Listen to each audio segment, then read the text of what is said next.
Since this event is celebrating so many accomplishments, can each one of you tell us one thing that you're most excited to celebrate right now in your personal life, your career, or in the world at large? Let's begin with Christy. I'm celebrating the women's basketball tournament, having so many viewers. I'm celebrating something I learned at South by Southwest by the founder of Springboard Enterprises, with whom I work, that's a tech accelerator for women entrepreneurs. And that is that 2 to 3% number of venture funding for women that we've all talked about and bemoaned for many years is actually not accurate if you give women the credit they deserve as co-founders. That number goes to 20%. Which does not make it sufficient, but it does mean we cannot undervalue the power of women as co-founders and give that credit only to the men. I celebrate that. All right. All right, I'm going to start by breaking the rules just a smidge because it's hard for me to separate being a mom and being a leader. So the first thing is I have a recently turned 11-year-old boy, Charlie, who's graduating from elementary school this year, so hopefully that will go without any issue. Many of the people in this room know him and tales of him. Second, though, I want to celebrate the work of Team 1871, many of whom are here. We've got a massive day a week from now on Wednesday, the 17th, double innovation summits, Web3, and cannabis. Cannabis keynote is Jim Belushi, and the only reason I mention that, besides it being, like he's my friend now, so it's cool, is because Christy Hefner connected me to Jim Belushi, so thank you to Christy. And thank you to Team 1871. Christy, go ahead. Okay, there's so much to be excited about, what's happening in Chicago and everything. I am going to share a personal thing, though, and that is the launch of my new company, which is U3 Coffee, and it's a coffee ecosystem. But the reason I'm so excited about it, it hits on the professional side as well as the personal side.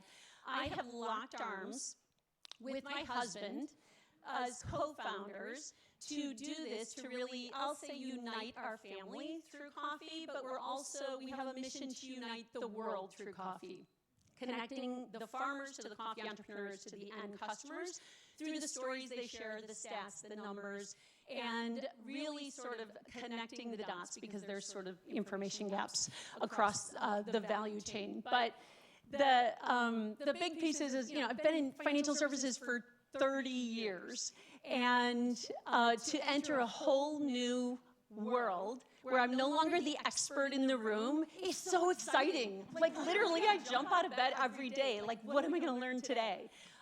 So for me, that's something to celebrate because I'm doing this with my family for the second half of my life, and yet I'm hopefully going to have an impact on the coffee industry as a whole, going from something that is literally a niche market to a mass market where there's over 2.2 billion cups of coffee consumed every day, and 75% of Americans drink coffee on a daily basis.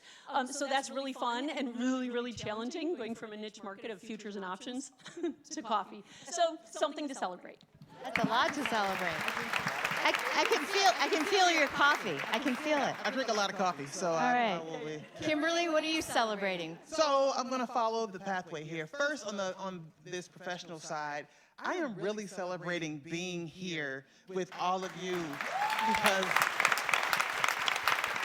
this award really means a lot because it wasn't something that, like just a panel of judges. It was voted on by like all of you. So like that really means a lot because that really means that you see all the work that we're doing and it's really traveling far. And then the second thing I'm celebrating is my wife, who is somewhere here. Hi. Where are you? We are opening a new bookstore location for Semicolon Bookstore, and it's going to have a restaurant in it, so we're going to bring my restaurant and put it in the bookstore. So, of course, I am celebrating that. That is big. Maybe you can bring some coffee, too. And I can have some coffee. You can have lots of good coffee. Maybe you can find some coffee that she can sell you. There you go. Now we're already networking, everyone. We're already networking. All right. STEM is where it's at, girl. What are you celebrating? You know, when I saw that question, usually you have to sit in a question for a while and think about it. Like, you know, there's so much to celebrate. So if I can only pick one. And as soon as I saw that question, I was like, I know exactly what I'm going to say because a lot of you here tonight know me and know exactly what I'm going to say. But I'm really celebrating being alive.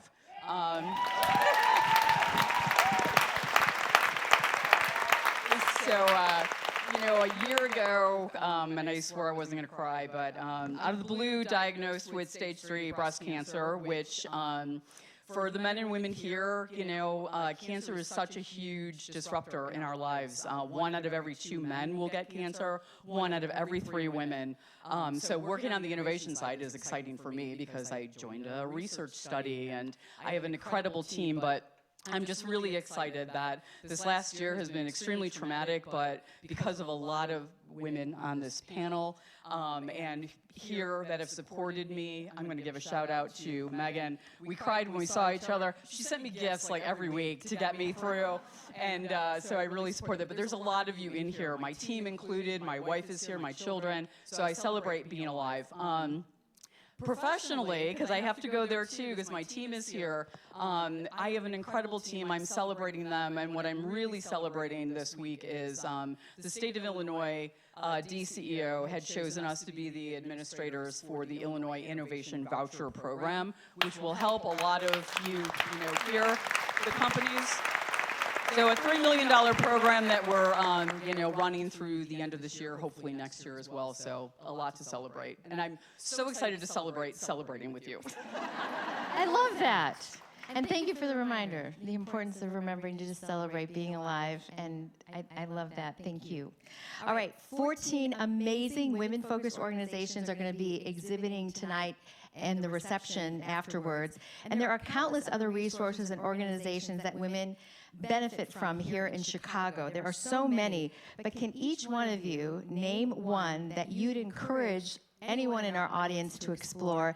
I know myself, the WBDC has done so much in Chicago, and I've had the privilege of being part of some of their events, and I've heard the stories of women who, by coming to your office, were able to get the funding they need, and sometimes that's the biggest hurdle to launching their companies, even if they launch it from their kitchen. So who would like to start with that? Anyone? An organization that you would recommend? So first, I think you should go visit all of them, to be honest. But the one I would call out is the Josephine Collective, which is founded by Amy Rosenau and Desiree Vargas Wrigley. I think I see Amy, and I thought I said Desiree. She's wearing green. They're waving. Okay, there it is. 2 founders started this as a fund to support women coming up, and an opportunity to bring angel investors into that mix. So go see Josephine Collective. And I'm gonna, I was gonna say them, so I'm just gonna add to that, you know, working with women entrepreneurs and especially BIPOC founders, Desiree and Amy not only running Josephine Collective, which I'm so proud to be an investor in as well, but P33 running TechRise. Every week, $25,000 to a founder, and it's been an incredibly impactful program. Betsy as well, too, with all the programs, my team.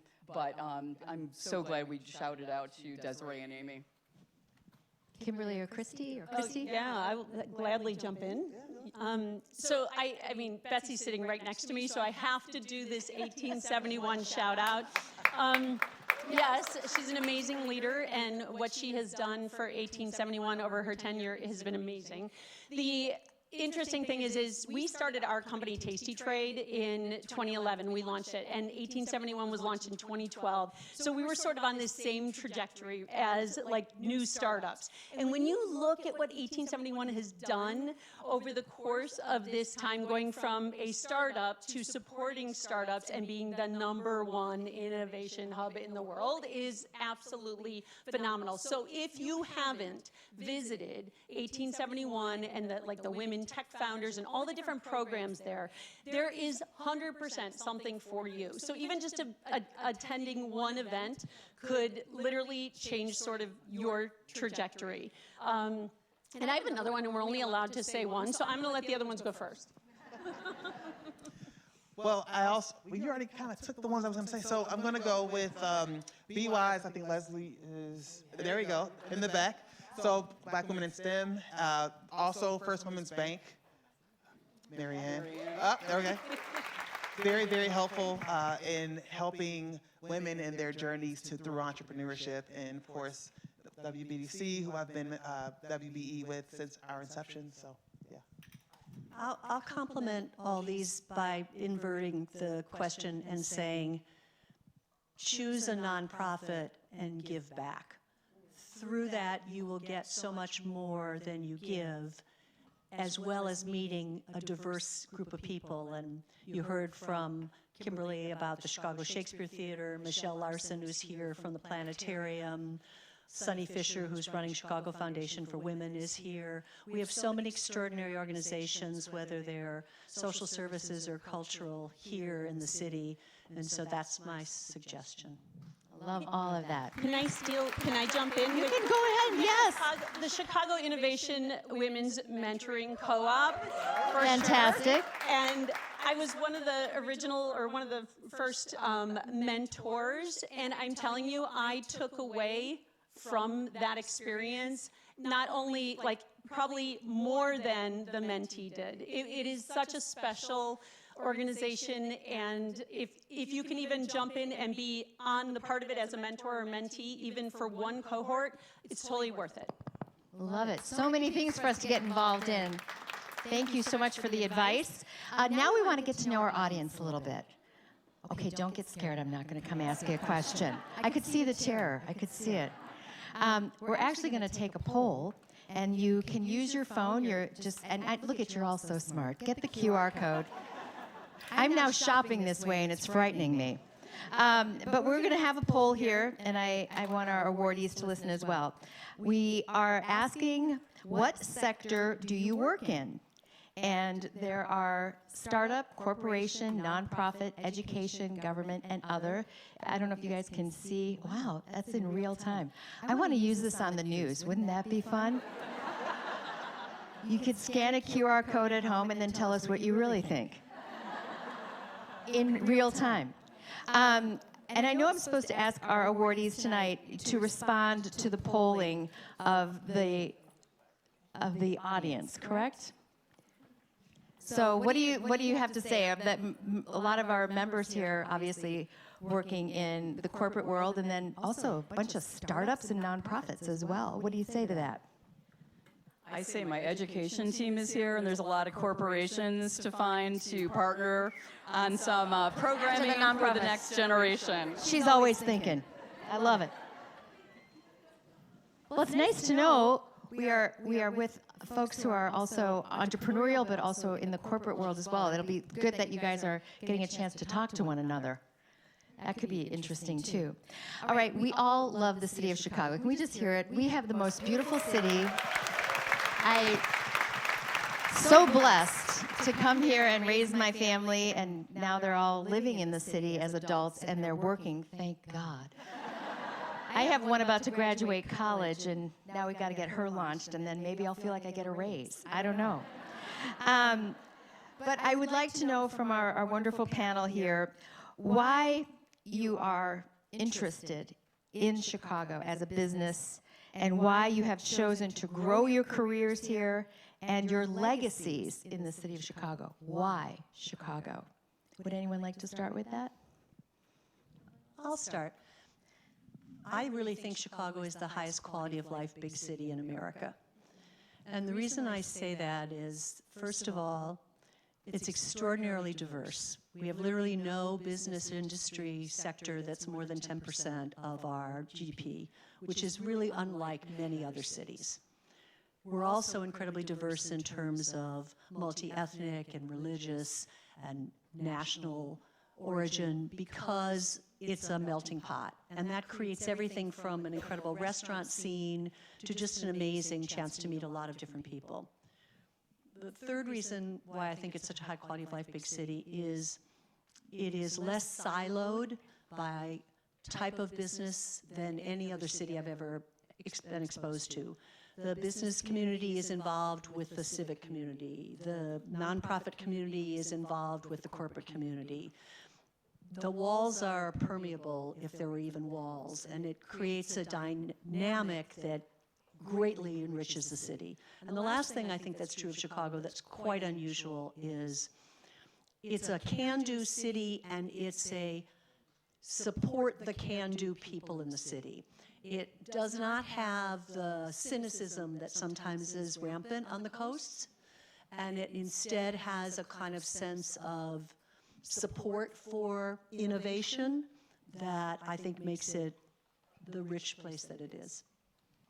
I love that. I think Chicago is truly a big, small town. It's like everybody knows what the need is, and people are willing to jump in and lend a hand. Anyone else want to comment on why Chicago? So I'm born and raised in Chicago, and I have not left, even though there are those that want me to try to experience other areas. But I really do believe that through all of, to your point, this is a very can-do city, and I think everybody reaches back to assist the next one up. And I do believe that it is the responsibility of the business sector to bridge the gap whenever there is a shortfall with our public school system, with mentors, with helping out companies inside of like 1871. Like, it takes all of us. That saying, it takes a village. It takes all of us. And I think that from my experience of visiting other cities, we actually get it right here. So I absolutely will continue to help foster relationships and do my part here in Chicago. Okay. I can build on Kimberly. So I'm not born and raised. These two are born and raised in Colleen also. Okay. I was raised in Milwaukee, but I was raised as a Cubs fan. So I think that. All right. I was imprinted early, but I've been here for 25 years. I now live in Evanston, and I fly a Chicago flag outside of my house. And some people on my team say that that's not allowed because I don't live in Chicago anymore. But I say I don't care. I'm allowed to fly whatever flag I want outside of my house. I think just to build on these 2 points, I think the thing that's very special about Chicago is that as a business leader, there is an expectation that you're going to have an active role in the civic life of Chicago. And that's been one of the most surprising and enjoyable parts of my last 6 years in leading 1871 is the role that I've gotten to play and the people I've gotten to meet in the life of the city of Chicago and why that's so important, and an expectation of us all. So as for those, many of this in this room are also playing that role, but those that are coming up, and just having an appreciation for that is going to be an expectation of you as you get into more senior roles. And so be ready for that and hopefully embrace it as you go. So I didn't grow up in Chicago, and I didn't grow up in Milwaukee, but I did grow up in Wisconsin. And I am a Packer fan, and so don't hate me. Don't hate me. I'm a Bear fan, too. It's our year this year. I'm just saying. This is our year. Watch out. Watch out, Packers. But I'm a rarity because I love the Packers and I love the Bears. I'm with you, Chrissy, actually. Right? Yeah. So, but Maybe Mama Kelsey can get you one of those jerseys that's half and half. Oh, yeah, there you go. I like that idea. These guys nailed it with what they said, absolutely. I think the one thing I will mention is one of my life mottos is opportunities all around you. And I came to Chicago because of opportunity. And when you look at the diversity of people and the diversity of the industries, all the different types of industries, the opportunity here is endless, absolutely endless. And the Midwest mindset, the welcomingness and the willingness to actually introduce you to somebody or answer your question or sit with you or whatever it may be, listen to your pitch. Amazing. And that's why I'm building our next company here, because I don't want to leave. Oh, I love that. Midwestern values and kindness is very powerful. How about you? What do you? I've your again, born and raised in suburbs in Chicago, and I just love this city. And to reiterate what every woman has said up here, you know, my organization, one of our taglines is we're connectors, conveners, and champions, but that's all of us. And I think that's why I love this city, because that's just not us. That's every organization in the city. I've had multiple companies, you know, started in this city, and I've had mentors and champions. I don't think I could have built the life I have in any other city. I mean, I moved to LA to run a company there, and it's just a different environment. I really couldn't wait to get back to Chicago. And to something Christy said too about the innovation in the Chicagoland area, I work throughout the state. But I look at the startups in our Venture Engine program. We have over 200 startups representing 85 sectors. That's what's so cool about Chicago. You know, a lot of cities, they focus on one sector. We focus on so many sectors. There's so much diversity. And Chicago, again, is just a fabulous city. It's like a small town. And everybody knows everybody. Everybody helps everybody. Kimberly and I were just talking about that. She's like, I need to know all these other people. And I'm like, we will introduce you. Because that's how we roll. And we're not afraid to ask. I love that too. According to a recent report from Crain's, Chicago ranked #1 in the nation for female founders raising venture capital since 2018. That is something to celebrate. Yeah. With over 36% of venture capital-backed companies being led by women, which is awesome. What factors do you think contribute to Chicago's success here, and how can we keep it going? And I know Christy Hefner kind of touched on that a little bit in your comment about venture capital and raising money. Well, we need to get more funding in the city. It's that simple. I think there's a mismatch between the business entrepreneurship and creativity in the city and the funding available. And until we close that gap, we'll lose businesses and entrepreneurs to places where they feel that there's more funding. So for anyone who's really interested in the idea of both empowering women as well as creating jobs, as well as innovation is the key to solving everything from climate change and clean water to the mental health deficit, look for ways where you can literally invest and encourage the people you know to invest in young companies. Love that. Anyone else want to talk about venture capital and getting more women in position where they can get even to the people who they can talk to get that money? Yeah, I'll just add one thing that I think is worth noting is that when you look at how many women, having Chicago be a #1 area for startups with at least one women co-founder is amazing at, you know, mid-30s, 36%, right? Versus the rest of the world, which is 18% on average. That's amazing. But I think that part of that is because of, you know, all of these different organizations and getting involved in any way that you can. It's sort of that fabric of success, and when the total number of female entrepreneurs rise, the funding also will follow that. So I think that we just have to continue what we're doing. It can always be better, for sure. But when each one of us plays a part, that's what makes a difference. Every little bit makes a difference. Not just one person's going to come along and swoop up and change it.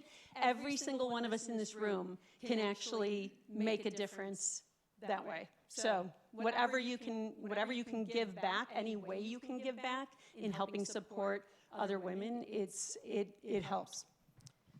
I think the face of VC is changing too. There's a organization here in Chicago, Chicago Blend. I don't know if anyone's here tonight. But I sit on their advisory board, and we, you know, created a fellowship program, really getting women and people of color to work in venture capital, because it really drives those dollars to the companies that, you know, would be overlooked usually. I mean, I've been in the room going for those VC dollars, and it's very difficult. I've presented in front of VCs where someone would say, why don't you let the dude, you know, present and not you? And it's like, I'm the CEO, right? But so changing the face of that, so Chicago Blend is working really hard on that, and then Betsy and I have mentioned the Josephine Collective. You know, you don't need to invest $50,000. I mean, that opens the opportunity for everyone to invest $1,000 or $2,000 into a company which is changing the face. And then I'll last say Get Cities, run by Elle Ramel here in Chicago. And I'm sure maybe Elle is here tonight. But, you know, she just did a photo shoot a couple weeks ago that I was proud to be a part of, 19 GPs, so 19 women leading venture capital funds, and which is huge. So I think changing the face will even get more money into the pockets of women.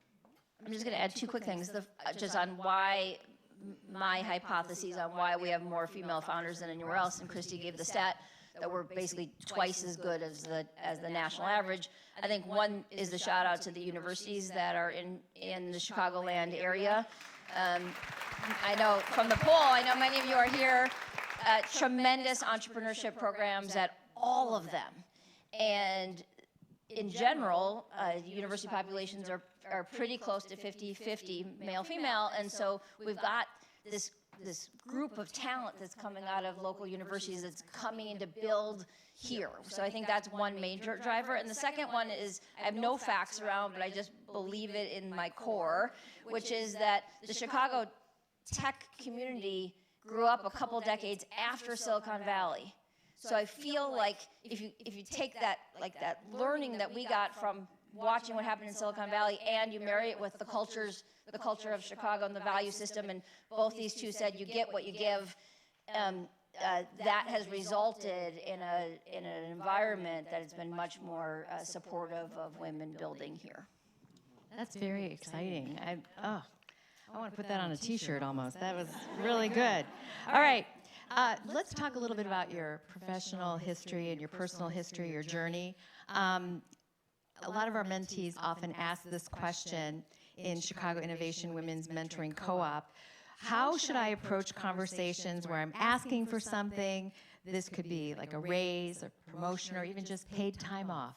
I know those are sometimes hard for women to even ask for because we think we can just keep tap dancing and doing everything and do it all and make it all happen, and you don't want to ask for too much. But I think sometimes it's because we don't ask. But maybe you could even talk about, share a story of your own, of what you had to do to overcome or maybe make that move to ask. Well, I'm not going to do that. I'm going to try and answer the question. Okay. Having studied this for a long time and worked with a lot of different companies, and this is in the category of tough love. I was, and a former colleague is here, I was a very well-liked, honestly almost beloved CEO. But at the end of the day, if you came to me to say, this is what I want because I think I deserve it, I really was not interested in what you thought you deserved. That was not my job. My job was to make the enterprise successful.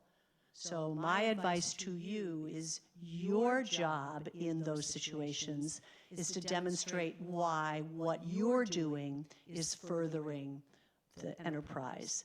How can you help your boss, your division, your company be more successful? What are they valuing, and what is the case you can make for what your contributions are or could be if you're going for a promotion? And it's not about you. And the nicest, kindest culture out there is not going to be as receptive to you saying, I deserve this, as it is to your making the case for why this is good for the company. I'm gonna yes and you. I'm gonna yes and. I think we all are. Yeah, yes and. I think if you don't tell people what's important to you, we don't know, right? We can't read your mind. And so you have to communicate what's important to you. And I think in general, leaders want their teams to, and their individuals on their teams to thrive. Because if you're thriving, you're performing. And if you're performing, the business is doing better. But if you don't take the ownership for telling people what matters to you and then get frustrated that you didn't get something that mattered to you but nobody knew, that's 100% on you. right? My team, and I think we'll see some nodding heads here in a minute. But you know, I talk about owning your life a lot, correct? Can I get some nodding? Okay, some validation, please. But you have to own your life, because that nobody's going to do that for you. So I am going to do a yes and I totally agree with everything you both said. There's sort of three things that I'll put this into three buckets. One of them, really importantly, you don't get if you don't ask. So make sure you're asking. But when you come to the table, be prepared. Like I would tell any of my direct reports, as CEO, if you're coming in, remind me what you've accomplished above and beyond what you're getting paid for. Like what do you feel like you've contributed to the company, right? And come in with the most positive attitude. It's not demanding something. It's coming in with this amazing positive attitude and what can I do for the company in the future? This is what my plans are. This is what I want to do. And so I think in doing all of those things, it will help you get what you're looking for. But also, if you get a no, that's okay. That's when you shift into sales mode and you go, okay, well, how do I get there? How do I measure it? Find out something that is measurable. Work with your boss on something that's measurable so that you can come back and point to it and go, I got there. I got to this number. I did X, Y, or Z.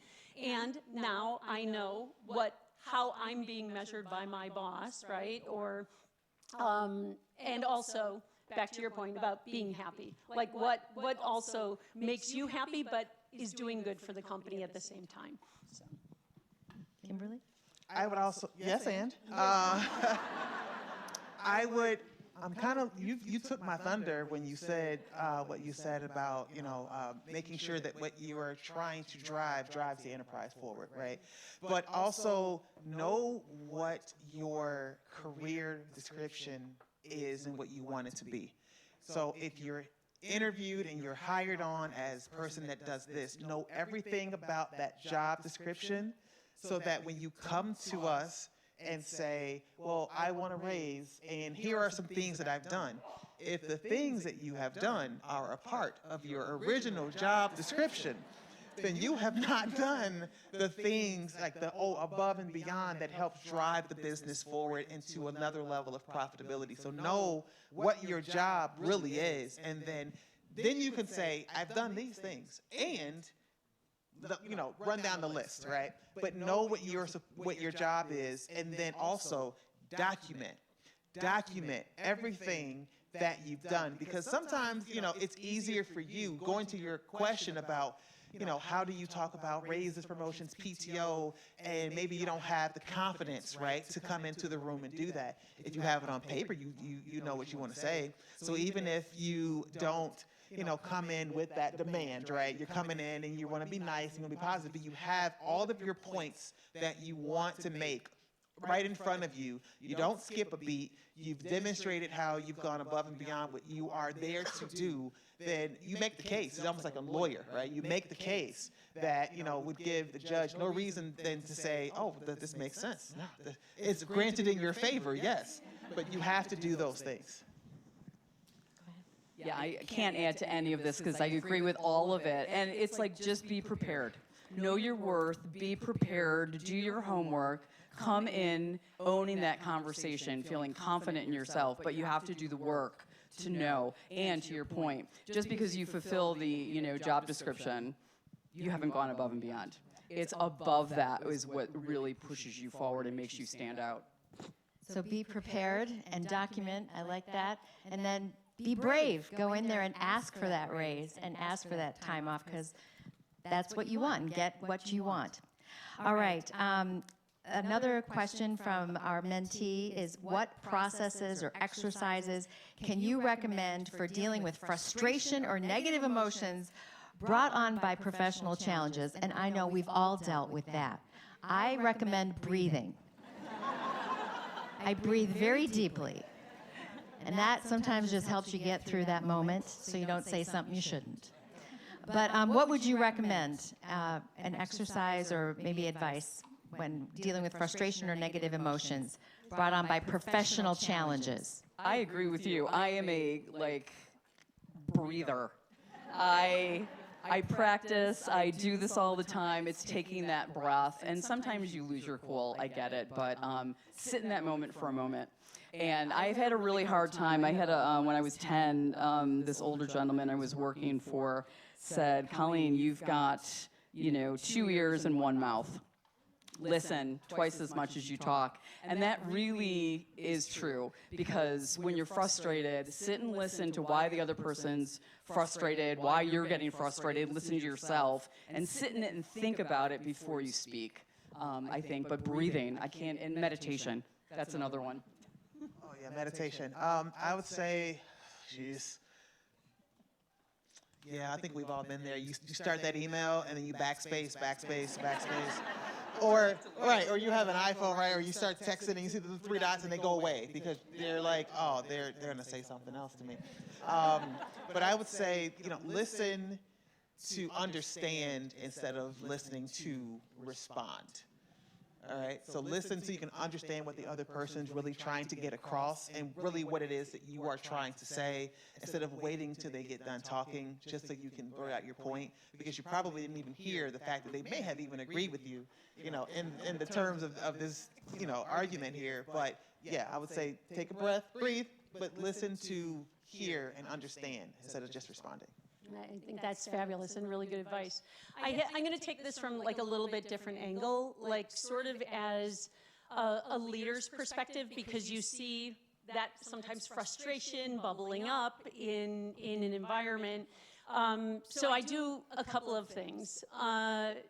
Diffusing with humor always helps it sort of push it down the road, or just not make it be as serious, and usually sometimes, I'm not saying ignore it, because we need to validate feelings and all of that. But it's more about, there are times where you need to diffuse with humor and actually go ahead and address behind closed doors.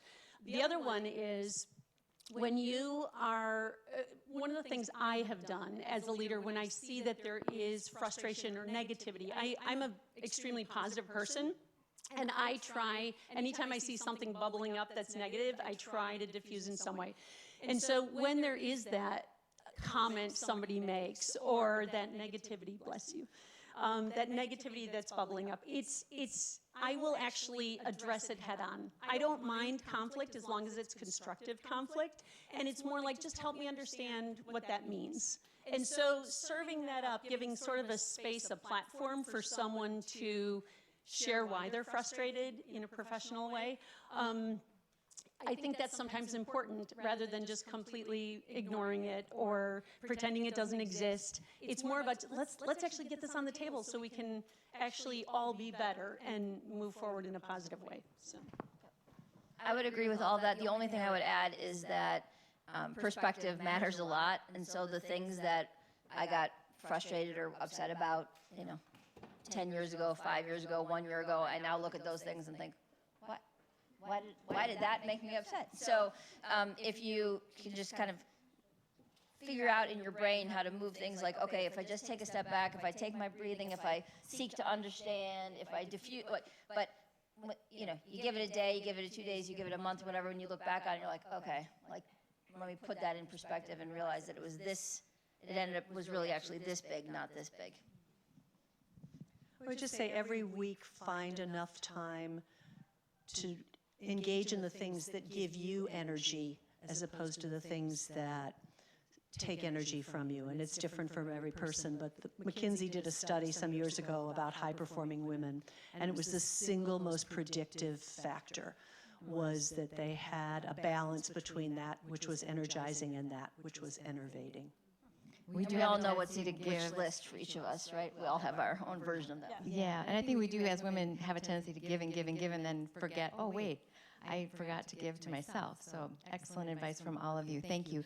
We do want to give the audience a chance to ask a question, and since we're in a theater in the round, I know the acoustics are fantastic. And while I'd love to do an Oprah move, I just realized that I don't know how far I could get anyway.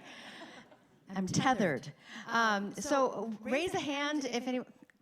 Go ahead, stand up and ask a question of our panel, please. Wonderful presentation, thank you. I'm very committed to fostering the development of the next generation of talent. What would you say to the upcoming talent, your words of wisdom, to give them a reason to celebrate? I love it. You're hired. She's the lead. You get the lead. Colleen, do you want to start? Ask me that question again. Are you asking like what? Celebration. I'm a recruiter, so I'm a talent scout. I'm always looking for talent. You are all executives and you hire best-in-class talent. What suggestion would you give the next generation so they can sit in your chair? Go ahead. No, I was going to say, I think that this will be sort of in the adjacency of your question. I think the two most important skills that are not, that AI will not take over are how to define a problem, like the actual problem. And so I say a lot every week, sort of what problem are we solving? Like, you got to figure out what the actual problem is that you're solving. So problem definition, number one, and number two, how to drive change. And drive change also has a connection to influence. And when I say influence, I mean positive influence, not manipulation. But how do you get a person or a group of people or a community to move from point A to point B? Unfortunately, at least in my educational experience, which also included working at an educational institution, we don't teach people how to drive change, and we don't really teach people how to define problems. And so those are two things that every chance I get, I try to encourage people to practice those things. And when I am interviewing people to be on my team, those are the two things I really push on. I absolutely love those. And I'm going to add to it in a little different way. When I'm hiring, I will hire someone with a positive attitude that wants to change the world, that wants to make a difference every day, way before someone who has a resume that checks all the boxes. I 100% agree. I agree. I am a big believer in endless possibilities, and I want a team that believes in endless possibilities, and we can all work to get there. So how do you get to our positions? I think it's because we all believe in endless possibilities, and we believe in surrounding ourselves and building great leaders around us. And it's problem solving and being analytical and problem solving and having that belief that we can do it. Excellent advice. Another question? How about back there? Go ahead. Thank you, all of you, for what you've done and what you continue to do. But can everybody hear me okay? Yes. So in every sector of whether it's startup, it's public sector, it's entrepreneurship, it's not-for-profit, what advice would you give to someone that is starting at grassroots, no matter what level it is? Go ahead. I would say that no matter what level, to what you just said, you will hear no more than you will even understand the concept of yes. That does not mean that your idea is bad. That does not mean that your business is bad. That does not mean you're going in the wrong direction. That just means no.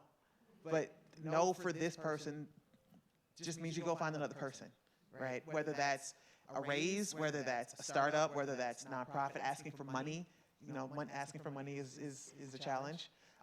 It can be, but you will hear no a lot. That does not mean, you know, that anything is wrong with your. Just go back, look at yourself. You know, some self checks and say, did I cover all the bases? Did I check all the boxes? Did I make sure all of my information was down? Did I make sure I went about it? I got certified. You know, whatever it is, startups to, but you will hear no.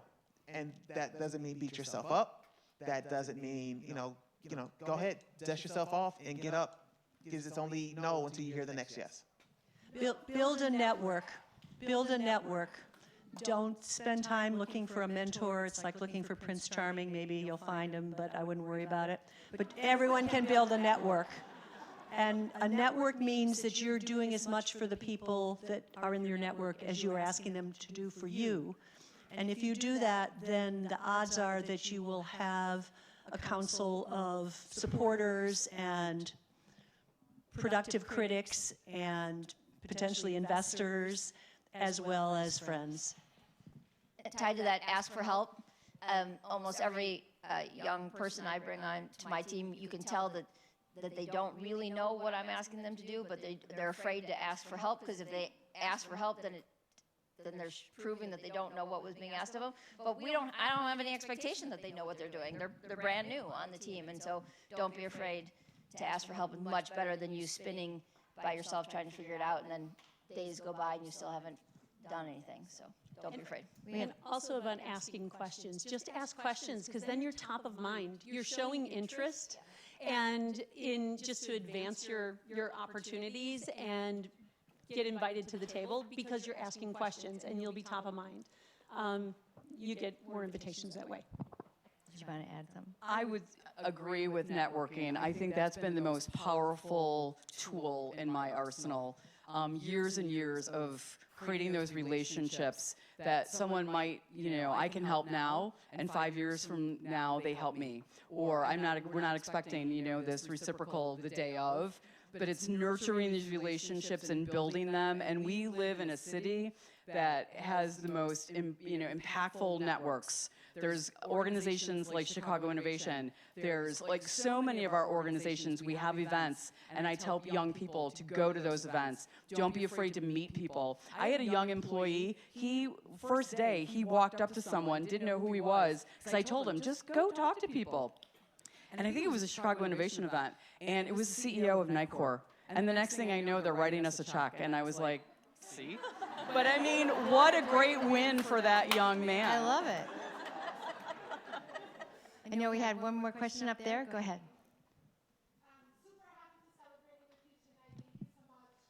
My question, I heard. I have a podcast called Boss, and I interview 3 of these amazing women, so that's awesome. But my question is, which innovative solution do you believe will have the biggest impact for our community in Chicago, perhaps the Midwest, within the next 5 to 10 years? Were you like a specific product or a technology theme or?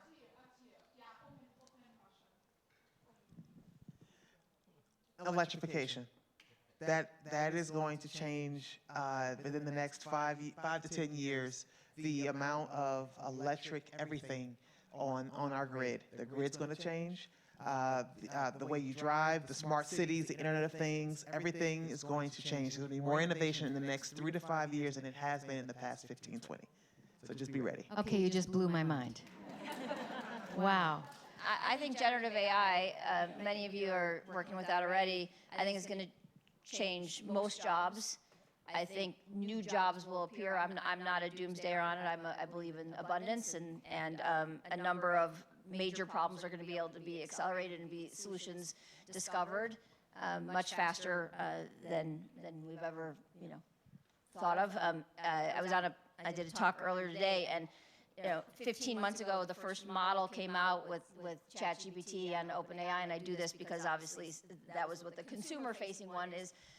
As of today, there are 589,000 different truly 589,000 something models out in commercial use today, and that's been 14, 15 months. I think it's going to change organization structure, I think, and company structure and venture funding, and literally everything we touch is going to be impacted by it.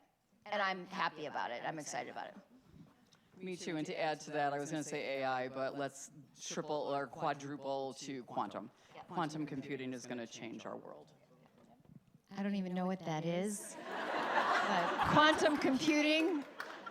I don't know about you, but I feel smarter after being with these women tonight. We thank them so much for sharing their wisdom.